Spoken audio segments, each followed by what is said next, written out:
মধ্যপ্রাচ্যে নিরস্ত্র নিপীড়িত নির্যাতিত ফিলিস্তিনিদের উপর চলছে দখলদার ইসরায়েলের হামলা। আমাদের হাতে এসেছে গুরুত্বপূর্ণ আপডেট আন্তর্জাতিক সংবাদ। শুরুতেই থাকছে ইউরেনিয়াম সমৃদ্ধকরণ বন্ধ করার শর্ত মেনে নেবে না ইরান। এবারে জানিয়ে দিব গাজা ও সিরিয়ায় একযোগে তীব্র হামলা চালিয়েছে ইসরায়েল। আরও থাকছে সারা দেশে জামায়াতের নতুন কর্মসূচি ঘোষণা। এদিকে গোপালগঞ্জ পুরো রণক্ষেত্রে পরিণত, নিহত 4।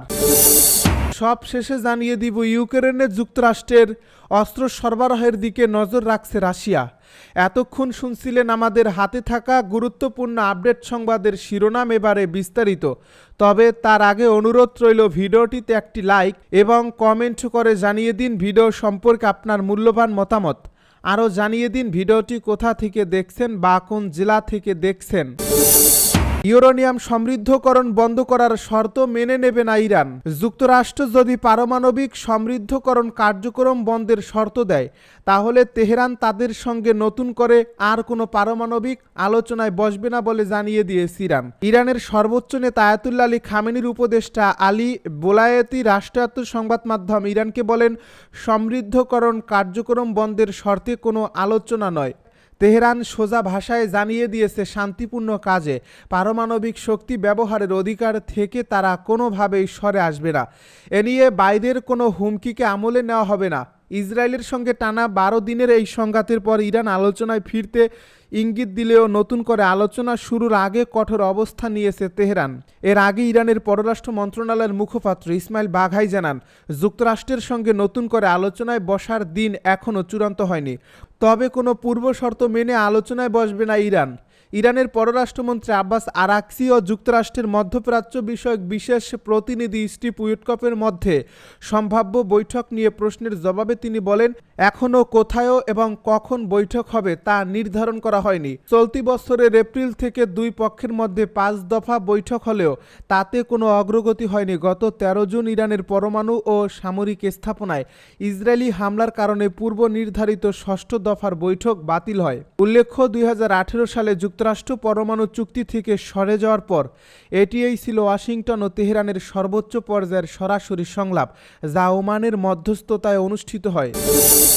গাজা ও সিরিয়ায় একযোগে তীব্র হামলা চালিয়েছে ইসরায়েল। গাজা ও সিরিয়ায় একযোগে তীব্র হামলা চালিয়েছে ইসরায়েল। গত 24 ঘন্টায় গাজায় কমপক্ষে 93 জন ফিলিস্তিনি নিহত হয়েছেন। এর মধ্যে খাদ্য সহায়তার জন্য অপেক্ষমান 30 জন মানুষও রয়েছেন। আহত হয়েছেন আরও অনেকে। নিহতের সংখ্যা ক্রমেই বাড়ছে। এই সময়ে ইসরায়েল সিরিয়ার রাজধানী দামেস্ক ও সুইদা শহরে বিমান হামলা চালায়। লক্ষ্য ছিল প্রতিরক্ষা মন্ত্রণালয় এবং প্রেসিডেন্ট প্রাসাদের নিকটবর্তী এলাকা।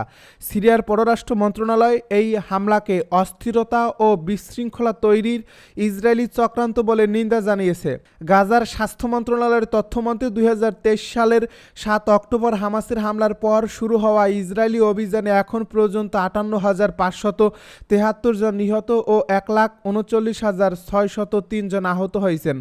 অন্যদিকে ইসরায়েল দাবি করছে, হামাসের ওই হামলায় তাদের 1,139 জন নিহত এবং 200 জনেরও বেশি নাগরিককে অপহরণ করা হয়।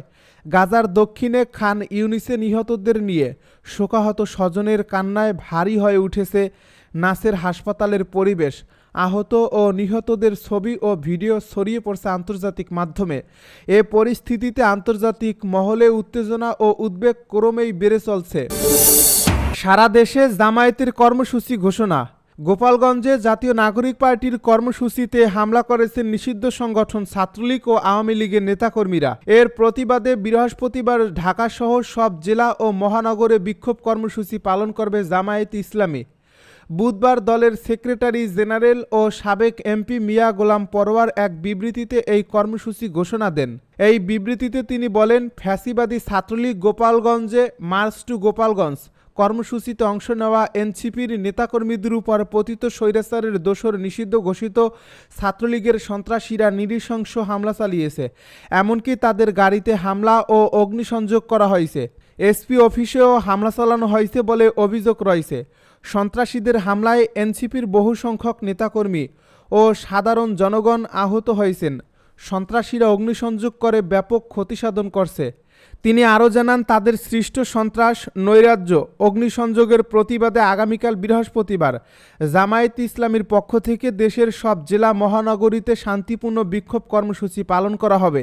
আহ্বান জানিয়ে মিয়া গোলাম পরোয়ার বলেন, হামলাকারীদের বিরুদ্ধে আইনি ব্যবস্থা গ্রহণ ও ফ্যাসিবাদের বিরুদ্ধে ঐক্যবদ্ধভাবে প্রতিরোধ গড়ে তোলার লক্ষ্যে এ কর্মসূচি পালনের জন্য সংগঠনের সর্বস্তরের জনশক্তি ও দেশবাসীর প্রতি আহ্বান জানাই। গোপালগঞ্জ রণক্ষেত্রে পরিণত নিহত 4। জাতীয় নাগরিক পার্টি এনসিপির পূর্ব নির্ধারিত পদযাত্রা ও সমাবেশকে কেন্দ্র করে গতকাল বুধবার গোপালগঞ্জ শহর রণক্ষেত্রে পরিণত হয়। সকাল থেকে বিকেল পর্যন্ত চলা এই হামলায় অন্তত 4 জন নিহত হয়েছেন। আইনশৃঙ্খলা নিয়ন্ত্রণে আনতে গোপালগঞ্জে 22 ঘন্টার জন্য কারফিউ জারি করা হয়েছে। গত রাত 8টা থেকে শুরু হয়েছে এই কারফিউ। কার্যক্রম নিষিদ্ধ আওয়ামী লীগ ও নিষিদ্ধ ছাত্রলীগ এবং তাদের সমর্থকেরা দফায় দফায় এই হামলা চালায় বলে অভিযোগ রয়েছে।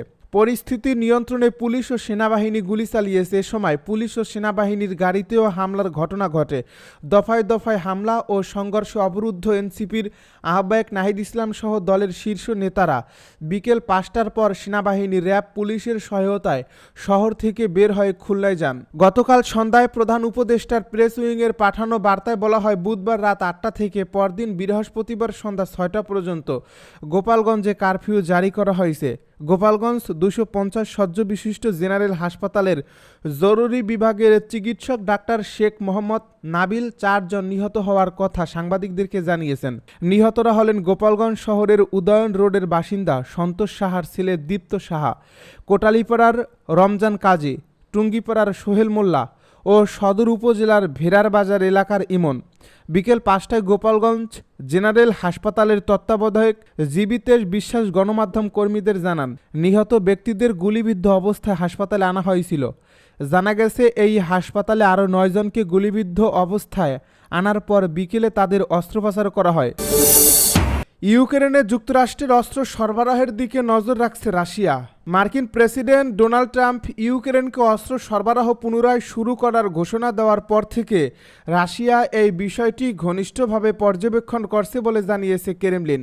বুধবার রাশিয়ার প্রেসিডেন্ট ভ্লাদিমির পুতিনের মুখপাত্র দিমিত্রি পেসকভ এক বিবৃতিতে জানান, যুক্তরাষ্ট্রের অস্ত্র সহায়তা ও ইউক্রেন যুদ্ধের সাম্প্রতিক গতিপথ নিয়ে মস্কো সজাগ দৃষ্টি রাখছে।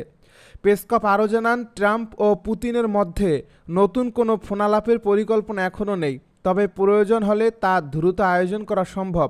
মাত্র 2 দিন আগেই প্রেসিডেন্ট ট্রাম্প ইউক্রেন যুদ্ধ নিয়ে রাশিয়ার প্রতি এখন পর্যন্ত তার সবচেয়ে কঠোর বার্তা দেন। তিনি আরও বলেন, আগামী 50 দিনের মধ্যে পুতিনকে একটি শান্তি চুক্তি গ্রহণ করতে হবে, না হলে যুক্তরাষ্ট্র রাশিয়ার উপর সেকেন্ডারি ট্যারিফ আরোপ করবে।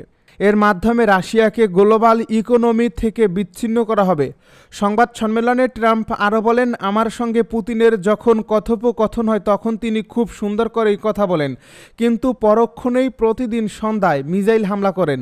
তিনি আরও জানান, এ পর্যন্ত 6 বার ফোনে কথা এবং একাধিকবার রাশিয়া, ইউক্রেন, যুক্তরাষ্ট্রের প্রতিনিধিদের মধ্যে বৈঠক হলেও যুদ্ধবিরতির কোনো অগ্রগতি হয়নি। বিশ্লেষকদের মতে ট্রাম্পের প্রকাশ্য হুমকির পরেও রাশিয়া আপাতত শান্ত থাকা এবং রাশিয়া আপাতত শান্ত থাকো ও চালিয়ে যাও নীতিতে অটল রয়েছে। তাদের মতে এই চাপ আদৌ পুতিনকে যুদ্ধ বন্ধ করতে বাধ্য করবে কিনা তা এখনও অনিশ্চিত। উল্লেখ্য, গত নভেম্বরে মার্কিন প্রেসিডেন্ট নির্বাচনের আগে প্রচারণায় ট্রাম্প বারবার বলেছিলেন, ক্ষমতায় ফিরলেই 24 ঘন্টার মধ্যেই ইউক্রেন যুদ্ধ বন্ধ করবেন, কিন্তু কূটনৈতিকভাবে এখন পর্যন্ত তার সেই প্রতিশ্রুতি পূরণের কোনো কার্যকর অগ্রগতি দেখা যাচ্ছে না।